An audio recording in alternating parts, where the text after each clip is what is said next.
तो आप सबका स्वागत है हमारे YouTube चैनल सन पॉइंट क्लासेस में। साथियों, आज आपके सामने फिर से एक नया वैकेंसी लेकर उपस्थित हुआ हूँ। साथियों, वह वैकेंसी है राजस्थान पटवारी का।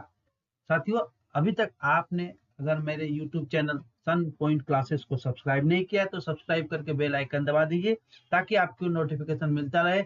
चलिए साथियों, बिना देर के हुए मैं आपको डायरेक्ट नोटिफिकेशन पर लेकर चलता हूँ और डिटेल्स में बात करता हूँ कि राजस्थान से जो निकली है राजस्थान पटवारी का, उसके वैकेंसी को कैसे फिलअप करना है और फिलअप करने के लिए क्या क्या जरूरी आवश्यक बातें ध्यान में रखनी है। आइए साथियों, डायरेक्ट मैं आपको नोटिफिकेशन पर चलता हूँ।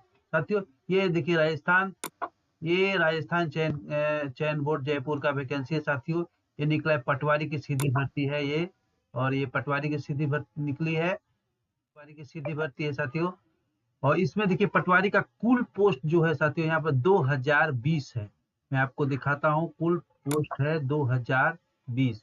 देखिए कुल पटवारी का कुल पोस्ट है 2020। इसमें से गैर अनुसूचित क्षेत्र के लिए 1733 पोस्ट है और एवं अनुसूचित क्षेत्र के लिए साथियों 287 पोस्ट है। पटवारी के कुल 2020 सीट में से दो भाग में सीट को बांटा गया। एक गैर अनुसूचित क्षेत्र है साथियों, इसके लिए 1733 पोस्ट है और आप अनुसूचित क्षेत्र के लिए 287 पोस्ट है साथियों। और ये आपको ऑनलाइन एप्लीकेशन फॉर्म डालना है, एप्लीकेशन फॉर्म ऑनलाइन ही आपको करना है। इसके लिए इंपॉर्टेंट जानकारी साथियों, ये एप्लीकेशन जो 12 फरवरी 2025 को 12 फरवरी 2025 को ही जारी किया गया है। और इसके एप्लीकेशन को भरने के लिए न्यूनतम जो आपका योग्यता है वो स्नातक होना चाहिए, और स्नातक जो होना चाहिए वो 12 फरवरी 2025 को कंप्लीट हो जाना चाहिए। साथियों, यह स्नातक इसका मिनिमम क्वालिफिकेशन है। और साथियों, ये बात करते हैं कि आवेदन जिला की विभागीय प्राथमिकता के अनुसार, या जब आप आवेदन को भरिएगा तो अपने जिला के प्राथमिकता को जरूर डालिएगा। आप किस जिले से हैं ये प्राथमिकता को जरूर आपको डालना है। साथियों, इसके लिए ऑनलाइन ऑनलाइन आवेदन करने के लिए अभ्यर्थियों को बोर्ड के ये उसका ऑफिशियल वेबसाइट है। ये वाला वेबसाइट मैं अपने इस चैनल के डिस्क्रिप्शन बॉक्स में लिंक को डाल दूंगा, जहां आप डायरेक्ट वहां लिंक को क्लिक करके आप इसके वेबसाइट पर पहुंच सकते हैं। इसका ये ऑफिशियल वेबसाइट है rssb.rajasthan.gov.in। इस पर आप जाके डायरेक्ट क्लिक करके आप उसके साइट पे पहुंच सकते हैं। मैं इस लिंक को डिस्क्रिप्शन बॉक्स में डाल दूंगा, आप वहां क्लिक करके डायरेक्ट साइट पे पहुंच सकते हैं। साथियों, देखिए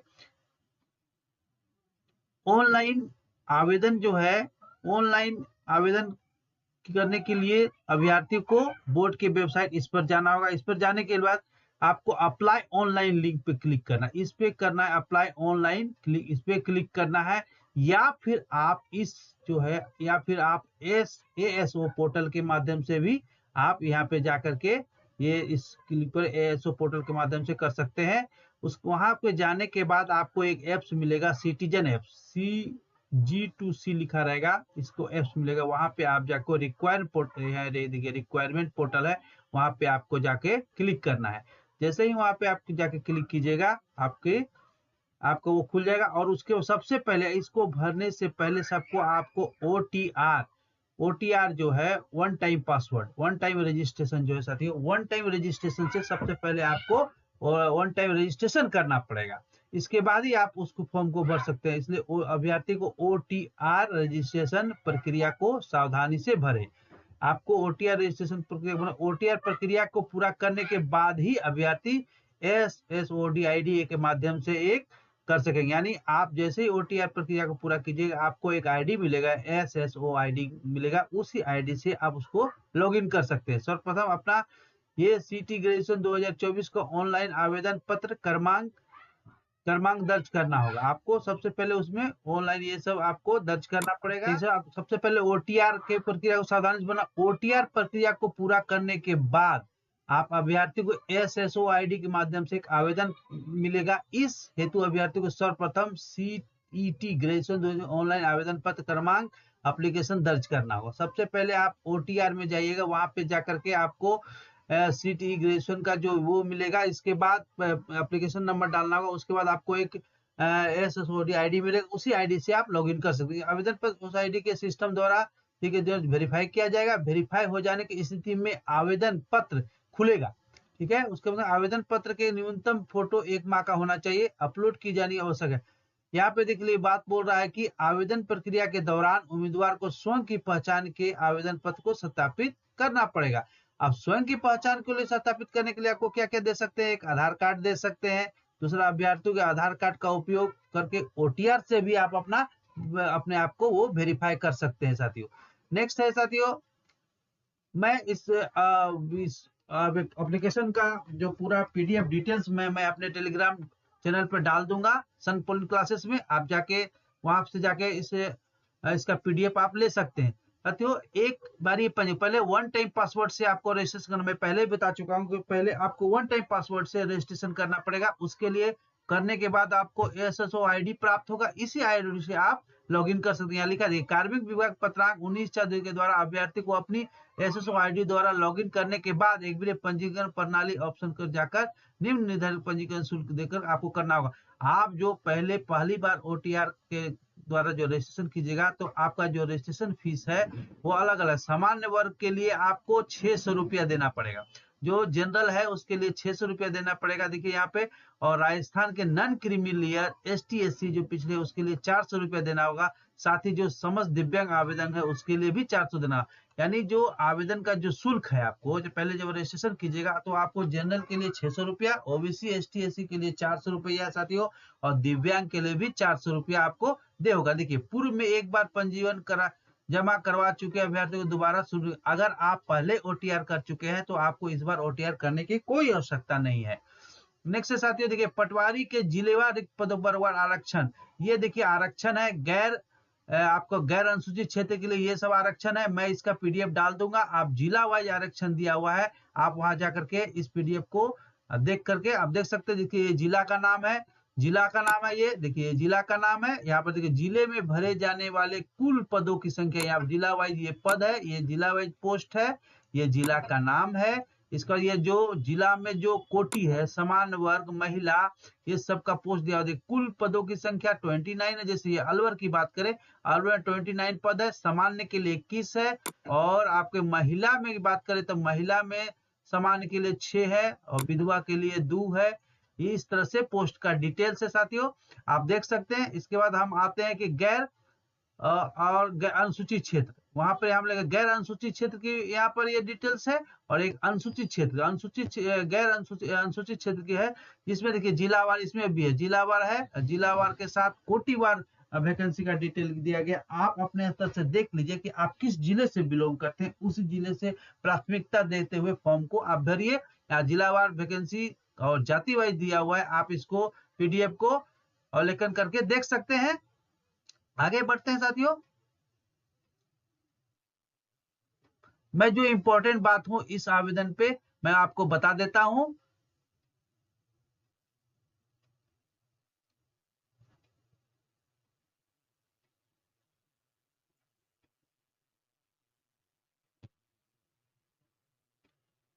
ये आयु सीमा जो है साथियों, जो इस वैकेंसी को भरने के लिए आयु सीमा का जो गणना किया जाएगा वो 1/1/2026 को 18 साल हो जाना चाहिए, और 40 वर्ष से अधिक नहीं होना चाहिए, और 1/1/2026 को 18 वर्ष मिनिमम होना चाहिए, और मैक्सिमम 40 साल होना चाहिए साथियों। साथ में एक बात लिखा है कि पटवारी परीक्षा विगत लास्ट 3 ईयर से वहां पे नहीं हुआ है, इसलिए सभी आवेदकों को जनरली 3 वर्ष का छूट दिया जाएगा, सभी आवेदकों को। क्योंकि पटवारी की परीक्षा राजस्थान में 3 साल से नहीं हुई है, इसलिए 3 वर्ष की छूट सभी को दिया। लिखा पटवारी भर्ती परीक्षा का आयोजन 3 वर्ष में नहीं होने के कारण समस्त आवेदकों को अधिकतम आयु सीमा में 3 वर्ष की छूट दी जाएगी। कहने का मतलब है कि अगर 40 साल हो भी गया है तो उसको भी 3 साल मिलेगा, क्योंकि इसलिए देने का प्रोविजन किया गया है ताकि लास्ट 3 ईयर्स में पटवारी का एग्जाम वहां पे नहीं हुआ है। और आयु सीमा की जो बात करें तो आयु सीमा का छूट का प्रावधान जो है वो है ही, जैसे सामान्य वर्ग,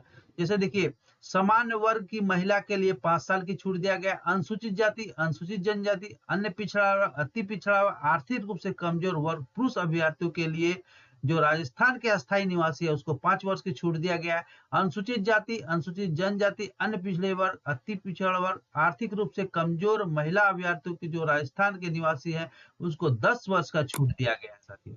ये तो बात छूट की थी।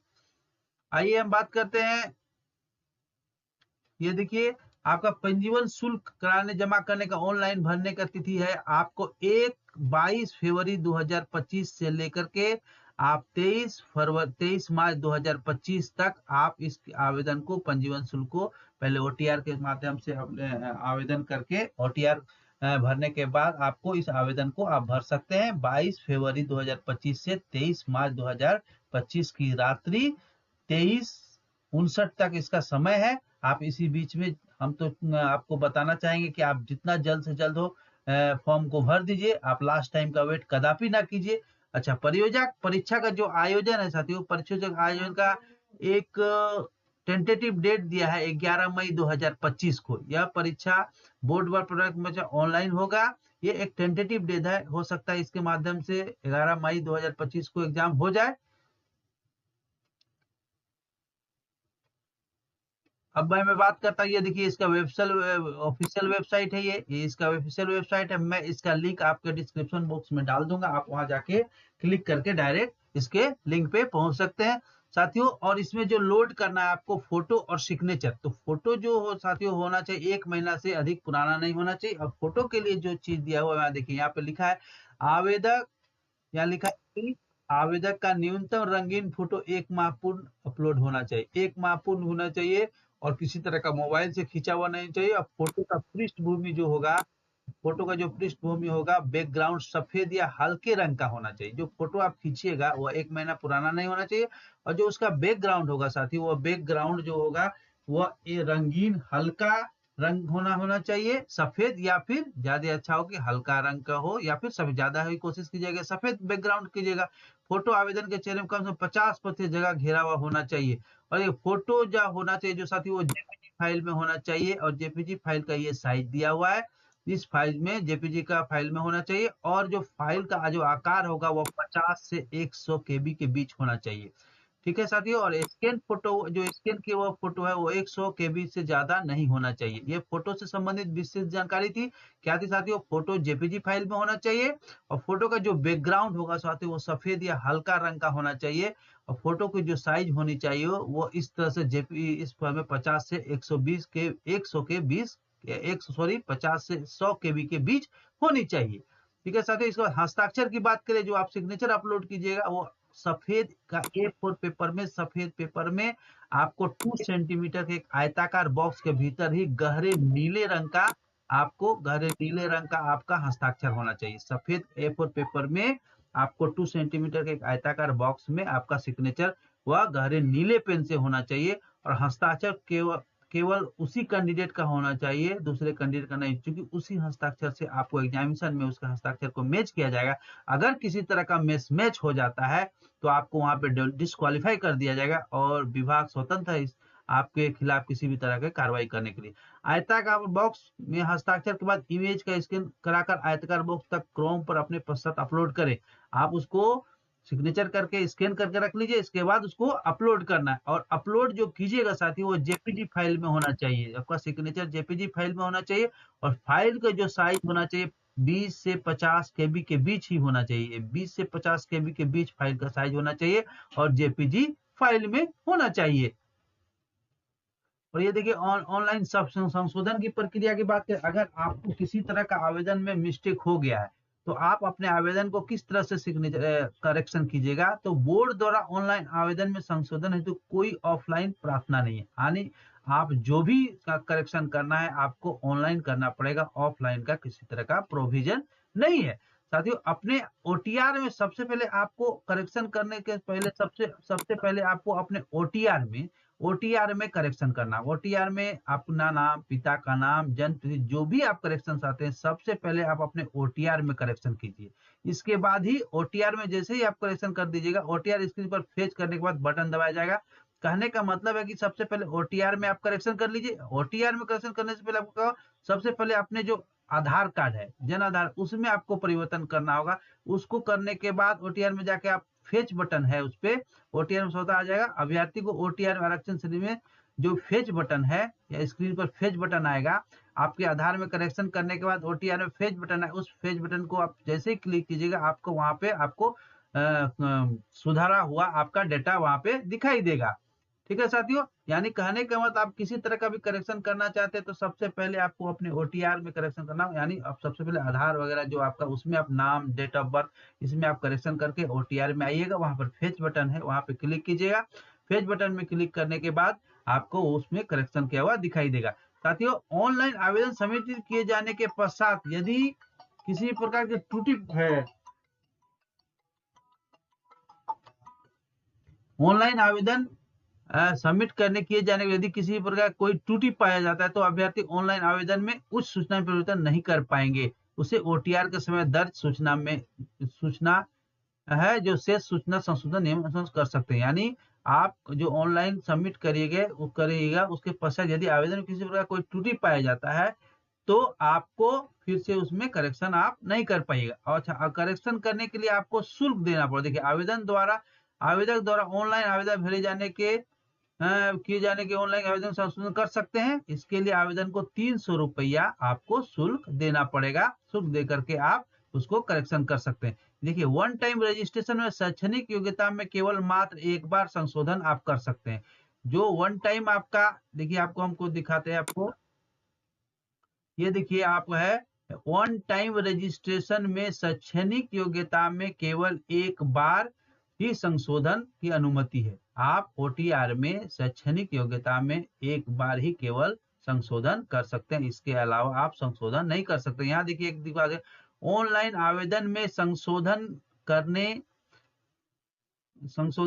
का एक और अंतिम अवसर परीक्षा आयोजन से लगभग एक माह पूर्व दिया जाएगा। आप एक बार और अपने ओटीआर में संशोधन करने के लिए आपको परीक्षा आयोजन से पूर्व एक माह पूर्व आपको दिया जाएगा। परीक्षा आयोजन के उपरांत आप देखिए यहाँ लिखा है, परीक्षा आयोजन के उपरांत आवेदन में आप कोई भी संशोधन नहीं कर सकते। एग्जाम होने के बाद आप किसी तरह का आवेदन में संशोधन आप नहीं कर सकते। आप जो भी आप संशोधन करिएगा वो 300 रुपया दे करके आपको संशोधन करना है और उसका लिमिट समय है संशोधन के। साथियों, आइए हम आपको बताते हैं आगे।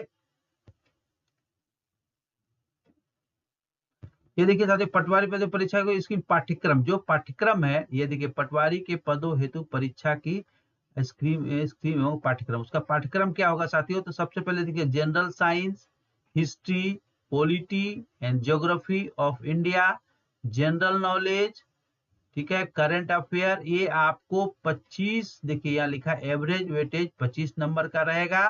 नंबर ऑफ क्वेश्चन 38 रहेगा। टोटल मार्क्स आपको 76 रहेगा। कहने का मतलब है कि आपको सब्जेक्ट में general science, history, polity, geography, current affair और नॉलेज, ये आपका 25 क्वेश्चन रहेगा।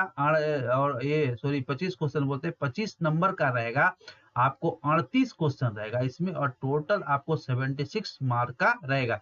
दूसरा रहेगा साथियों geography, history, culture and polity of Rajasthan, यानी एक रहेगा geography, history, culture and polity of Rajasthan का रहेगा। वो आपको रहेगा 20, आपका 20 का रहेगा। टोटल 20 वेटेज का 20 नंबर का रहेगा और आपको 30 क्वेश्चन रहेगा उसमें, यानी 20 नंबर का रहेगा, 30 क्वेश्चन रहेगा और आपको 60, आपको टोटल मार्क्स 60 का रहेगा, यानी 20 रहेगा और 38 नंबर ऑफ क्वेश्चन आपको 30 रहेगा इसमें और टोटल मार्क्स पूरा 60। यानी कहने का मतलब 25 क्वेश्चन रहेगा आपको जनरल साइंस से, history, polity, geography, general knowledge और करंट अफेयर से रहेगा 76 मार्क्स का। और आपको geography, history and culture of polity and Rajasthan का जो है उससे आपको रहेगा 60 नंबर का। 60 नंबर का आपका टोटल 30 क्वेश्चन रहेगा। इसके बाद जनरल इंग्लिश और हिंदी, देखिए जनरल इंग्लिश एंड हिंदी, देखिए जनरल इंग्लिश एंड हिंदी आपको रहेगा 15, आपको टोटल 44 मार्क का रहेगा। देखिए 44 नंबर का रहेगा, टोटल 22 क्वेश्चन रहेगा इसमें। इसके बाद आपको मिलेगा कि mental ability and reasoning, basic numerical efficiency, ये आपको जाकर के 19 मार्क्स का होगा और क्वेश्चन नंबर होगा 45, यानी पहला होगा 38 क्वेश्चन, दूसरा 30 क्वेश्चन, तीसरा 22 क्वेश्चन और चौथा 45 क्वेश्चन। ठीक है, इसके बाद नेक्स्ट रहेगा बेसिक कंप्यूटर से भी आपका क्वेश्चन रहेगा। देखिए बेसिक कंप्यूटर से आपको 10 रहेगा, यानी 30 नंबर का आपको 15 क्वेश्चन रहेगा। 15 क्वेश्चन रहेगा 30 नंबर का, 2-2 मार्क्स का, टोटल 100 अप्रोक्स वेटेज रहेगा।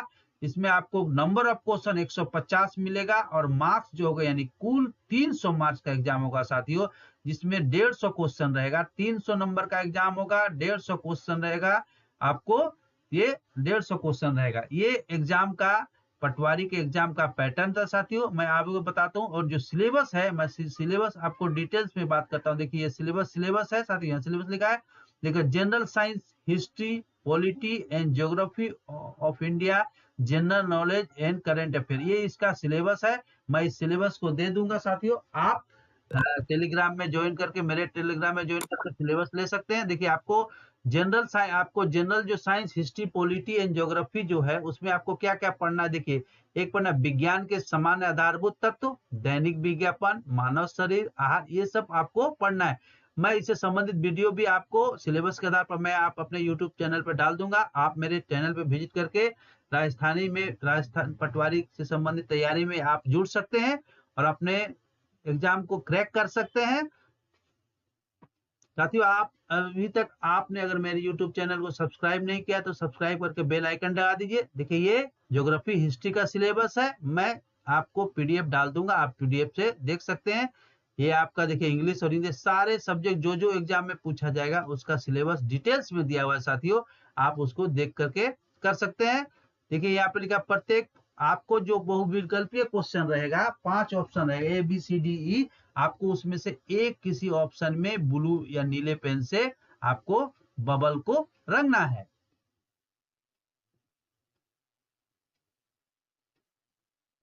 ये महत्वपूर्ण जानकारी थी साथियों राजस्थान पटवारी से संबंधित। साथियों अगर वीडियो अच्छा लगा तो आप लाइक करके शेयर कर दीजिएगा और आप कमेंट जरूर कीजिएगा, ताकि मैं आपको जान सकूं कि आपने वीडियो कहां से देख रहे हैं।